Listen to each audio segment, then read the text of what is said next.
প্রিয় ভাই ব্রাদার, আপনাদের স্বার্থে এই ভিডিওটি তৈরি করা হয়েছে।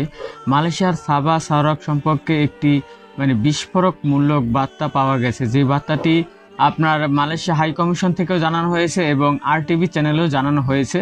আমার এই ভিডিও ডেসক্রিপশন বক্সেও আপনারা এই নিউজটির লিঙ্ক পাবেন এবং আমি আপনাদেরকে এই নিউজটি এখন এই ভিডিওতে পড়ে শোনাবো। অবশ্যই সম্পূর্ণ ভিডিওটি মনোযোগ সহকারে দেখবেন। আসসালামু আলাইকুম, আমি মোহাম্মদ মেহেদি হাসান। যেখান থেকে আমার ভিডিওটি দেখছেন সবাইকে ওয়ার্ল্ড ওয়াইড ভিসা ইনফো চ্যানেলে স্বাগতম। তো ভাই, মালয়েশিয়া সাবা সারাক সম্পর্কে আমি অনেক ভিডিও আপনাদেরকে দিয়েছি। আমি কখনোই মালয়েশিয়া সাবা সারাক যাওয়ার জন্য কাউকে সাজেস্ট করি নাই। আমি জানতাম হয়তো বা এরকম একটা কিছু হইতে পারে, কারণ এইসব দেশে যাত্রী খুবই কম যাওয়া আর কি আগের থেকেই যাইতো না, এরকম না, খুবই কম যাইতো, এটা কোনো অনুমতি ছিল না। তো যাই হোক, এই সম্পূর্ণ দেখেন, এখন আমি পড়ে শোনাচ্ছি, আপনারা পড়লে আপনারা বুঝতে পারবেন এবং না টেনে সম্পূর্ণ ভিডিওটি দেখেন আর কি। দেখুন, এটা RTVর একটি নিউজ, ঠিক আছে। মালয়েশিয়াতে বাংলাদেশি কর্মী নিয়োগে প্রতারণা এবং সতর্কতা। আমি বিস্তারিত আপনাদেরকে এই নিউজটাতে কী লেখা আছে তা পড়ে শোনাচ্ছি। এটা কিন্তু RTVর একটি নিউজ, হ্যাঁ। তো যাই হোক, মালয়েশিয়ার সাবা প্রদেশে বাংলাদেশে কর্মী পাঠানোর ক্ষেত্রে একটি সংঘবদ্ধ চক্রের ব্যাপক প্রতারণার প্রমাণ পাওয়া গেছে।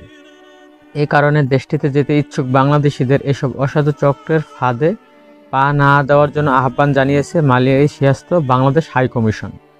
শুক্রবার 1 আগস্ট কুয়ালালামপুরের বাংলাদেশ হাই কমিশনার থেকে এ বিষয়ে একটি সতর্কীকরণ বিজ্ঞপ্তি প্রকাশ করা হয়েছে। এতে বলা হয়েছে, মালয়েশিয়ার সাবা প্রদেশে কর্মী পাঠানোর কথা বলে সেখানে যেতে ইচ্ছুক বাংলাদেশিদের কাছ থেকে পাসপোর্ট ও নগদ টাকা সংগ্রহ করেছে একটি সংঘবদ্ধ প্রতারক চক্র। বিষয়টি বাংলাদেশ হাই কমিশনের দৃষ্টিগোচর হয়েছে।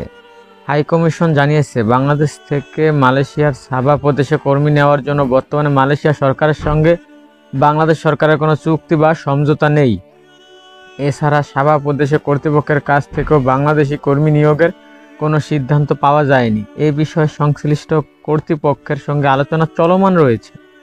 তাই সাবা প্রদেশে ও বাংলাদেশ সরকারের মধ্যে কর্মী নেওয়ার বিষয়ে কোনো চুক্তি বা সমঝোতা স্মারক সই না হওয়া পর্যন্ত এই ধরনের প্রতারক চক্রের মিথ্যা প্রচারণায় বিভ্রান্ত না হতে এবং এদের সঙ্গে কোনো ধরনের লেনদেন থেকে বিরত থাকার জন্য অনুরোধ করা হয়েছে। বাংলাদেশি কর্মী নিয়োগের অনুমতি দেওয়া হলে সেটি কুয়ালালামপুরের বাংলাদেশ হাই কমিশনের ওয়েবসাইটের মাধ্যমে সবাইকে অবহিত করা হবে বলেও বিজ্ঞপ্তিতে জানানো হয়েছে।